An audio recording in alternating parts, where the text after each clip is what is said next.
Nếu nhìn bản đồ Campuchia từ phía Bắc, bạn sẽ thấy một đường gấp khúc chạy dài hơn 300 km như một cái đòn gánh ngang giữa vùng đồng bằng của Campuchia và cao nguyên Khorat của Thái Lan.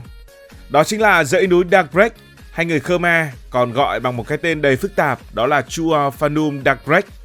Người Việt thì gọi là núi đòn gánh bởi vì nó vắt ngang giống như một cái đòn gánh. Nơi này nghe tên thì lạ nhưng là một trong những điểm nóng nhạy cảm nhất Đông Nam Á.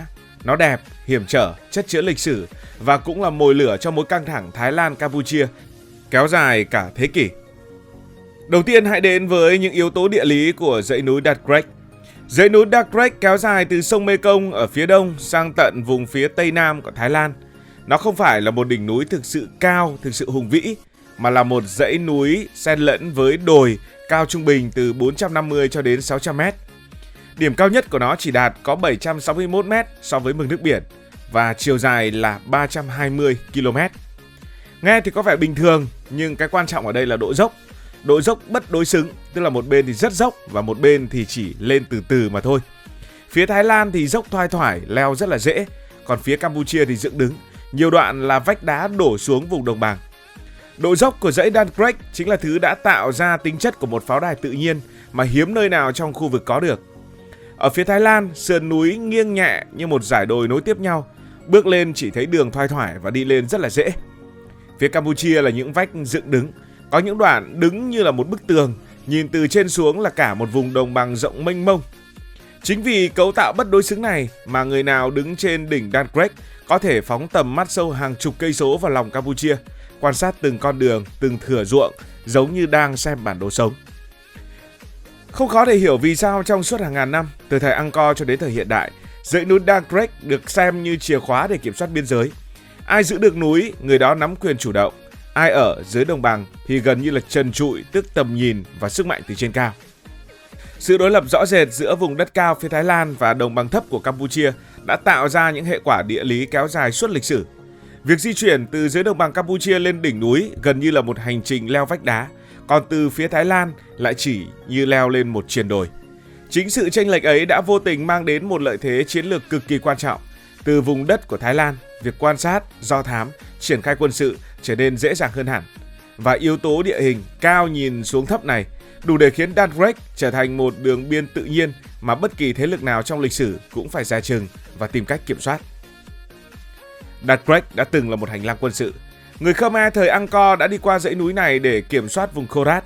Người Siam thời Ayutthaya đã dùng tuyến này để tiến xuống khu vực Angkor. Cả hai nền văn minh đều từng vượt qua nhau ngay tại đây.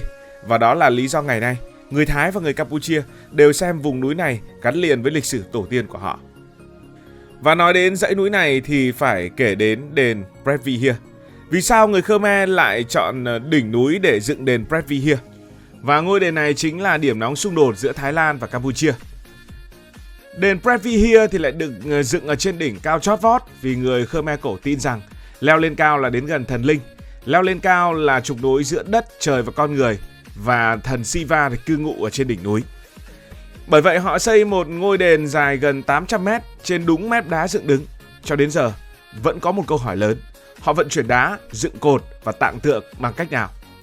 Tiếp tục nói đến câu chuyện về đền Previer, không chỉ là những bí ẩn liên quan đến lịch sử mà câu chuyện bây giờ liên quan đến những vấn đề tranh chấp lãnh thổ. Nguồn gốc của tranh chấp Thái Lan-Campuchia quanh đền Previer thực ra bắt đầu từ hơn một thế kỷ trước, khi người Pháp tiến hành phân định biên giới giữa Campuchia thuộc địa và Vương quốc Siam, tức Thái Lan.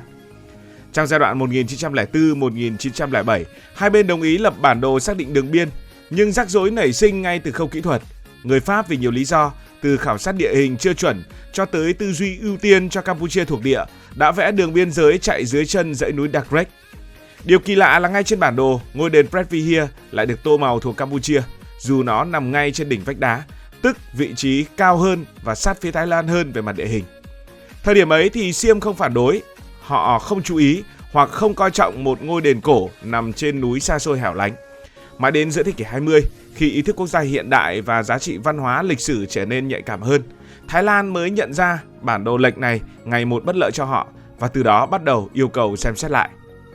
Khi tranh chấp leo thang, Campuchia quyết định đưa sự việc ra Tòa án Công lý Quốc tế, gọi là ICJ, cơ quan xét xử tranh chấp lãnh thổ cao nhất thế giới. Vụ kiện kéo dài nhiều năm với lập luận chính xoay quanh bản đồ do Pháp lập ra. Cuối cùng vào năm 1962, Tòa án Công lý đưa ra phán quyết mang tính bước ngoặt. Ngôi đền Pret Vihia thuộc về Campuchia và Thái Lan buộc phải rút quân khỏi khu vực đền. Tuy nhiên, phán quyết này chỉ đề cập đến ngôi đền chứ không xác định ranh giới bao quanh đền. Nó gồm có lối đi, đền móng, sân đền và các công trình phụ. Khoảng trống pháp lý này trở thành nguyên nhân khiến tranh chấp vẫn kéo dài đến tận ngày hôm nay. Hai bên đều dựa vào quan điểm riêng để lập luận rằng vùng đất xung quanh đền thuộc về mình, và chính sự không rõ ràng ấy là mồi lửa khiến căng thẳng bùng phát nhiều lần trong thế kỷ 20 và thế kỷ 21. Đối với cả Thái Lan lẫn Campuchia, Pret Vihia không chỉ là một ngôi đền cổ nằm trên đỉnh núi, mà là biểu tượng của lịch sử và lòng tự tôn dân tộc. Người Campuchia xem nó là minh chứng cho thời kỳ vàng son của đế chế Khmer, khi kiến trúc và quyền lực của họ lan rộng khắp bán đảo Đông Dương. Trong khi đó, với nhiều người Thái, nhất là cộng đồng người Khmer Surin sinh sống ở Đông Bắc Thái Lan, họ lại cảm thấy gắn bó với ngôi đền như một phần di sản văn hóa của tổ tiên mình. Vì vậy, mỗi bên đều coi Pret Vihia như biểu tượng của bản sắc dân tộc, là cột mốc tinh thần mà họ không để đánh mất. Trong chính trị hiện đại, những biểu tượng như vậy thường mang giá trị lớn hơn thực tế nhiều lần, cho nên việc nhượng lại là hoàn toàn không thể. Đây là điều không bên nào chấp nhận nếu không muốn đối diện với phản ứng dữ dội từ người dân trong nước. Ngoài giá trị văn hóa, đền Pret Vihia còn nằm ở vị trí mà bất kỳ nhà quân sự nào cũng phải thừa nhận là cực kỳ lợi hại. Từ đỉnh đền, tầm nhìn có thể trải dài sâu vào đất Campuchia, nhìn rõ từng con đường mòn, từng khu dân cư và mọi tuyến tiếp cận dưới đồng bằng. Người kiểm soát được đỉnh núi có thể kiểm soát hoàn toàn những tuyến đường qua dãy núi Dark Break, điều vốn quyết định sinh tử trong chiến tranh cổ đại lẫn hiện đại. Với địa hình gần như vách đứng, bên nào nắm được cao điểm sẽ có lợi thế tuyệt đối trong pháo binh, trinh sát và bố trí lực lượng. Trong thế giới quân sự, đỉnh cao luôn được xem là vị trí quyết định cục diện, và Pret Vihia chính là một đỉnh cao như vậy. Chỉ riêng yếu tố này thôi đã đủ khiến cả hai nước không bên nào muốn từ bỏ quyền kiểm soát khu vực xung quanh đền. Nhưng ít ai nghĩ rằng du lịch cũng góp phần khiến tranh chấp thêm phức tạp. Thực tế là như vậy. Trước năm 2008, đường lên đền Pret Vihia thuận tiện và an toàn nhất nằm bên phía Thái Lan. Du khách muốn tham quan đều phải đi qua tỉnh Sisaket, mua vé, thuê hướng dẫn viên, ăn uống và tiêu tiền tại Thái Lan. Điều này mang lại nguồn thu đáng kể cho người địa phương, tạo công ăn việc làm cho hàng nghìn người. Khi UNESCO công nhận Pret Vihia là di sản thế giới của Campuchia, lối lên từ phía Thái Lan bị đóng lại và toàn bộ du khách buộc phải đi từ phía Campuchia, nơi có đường dốc núi, khó đi và kém phát triển hơn. Điều này khiến nhiều người dân Sisaket bất mãn, dẫn đến biểu tình và gây sức ép. Bởi vậy, tranh chấp không chỉ là câu chuyện lịch sử hay quân sự, mà còn gắn liền với sinh kế và lợi ích kinh tế rất cụ thể của người dân ngay sát đường biên. Năm 2008, khi Campuchia xin UNESCO công nhận Pret Vihia là di sản thế giới, Thái Lan đã phản ứng rất mạnh mẽ. Hai bên đã đưa quân áp sát, có một vài vụ nổ súng lẻ tẻ, có lúc pháo binh được huy động, những người dân địa phương đã phải sơ tán. Báo quốc tế gọi đây là cuộc chiến nhỏ nhất thế giới xoay quanh một ngôi đền. Và đến năm 2013, tòa quốc tế đã ra một phán quyết bổ sung, khu vực xung quanh đền thuộc Campuchia, nhưng đường biên giới dài hàng trăm km thì vẫn chưa hoàn toàn thống nhất. Ít ai biết được rằng nơi đây cũng in dấu bọn Khmer Đỏ. Sau khi chính quyền Pol Pot sụp đổ, tàn quân Khmer Đỏ không biến mất ngay lập tức mà rút chạy về những khu vực rừng núi hiểm trở dọc dãy Dark Break. Theo báo Quân đội Nhân dân, sau khi đất nước Campuchia thoát khỏi nạn diệt chủng, tàn quân phản động Pol Pot chạy về khu vực biên giới ba nước Lào, Campuchia, Thái Lan, xây dựng căn cứ hòng tiếp tục mưu đồ của chúng. Chúng bố trí trông, mìn và nhiều lớp rào xung quanh căn cứ. Ngoài ra, một phần căn cứ của chúng còn được án ngữ bởi dãy núi Dark Break hiểm trở.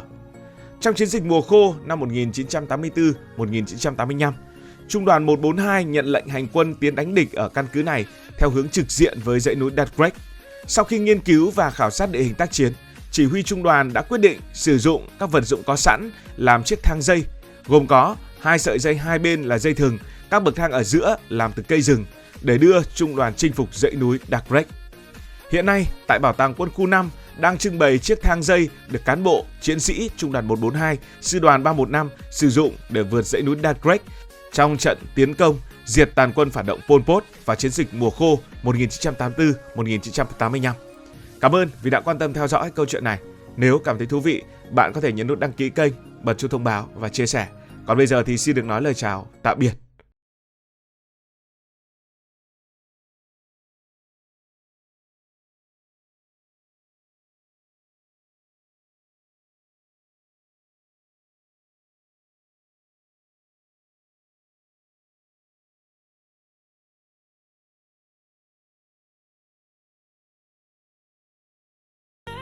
Cảm ơn các bạn đã dành sự đồng hành cùng Hải Thanh Story đi qua những vùng đất, khám phá những điều mới.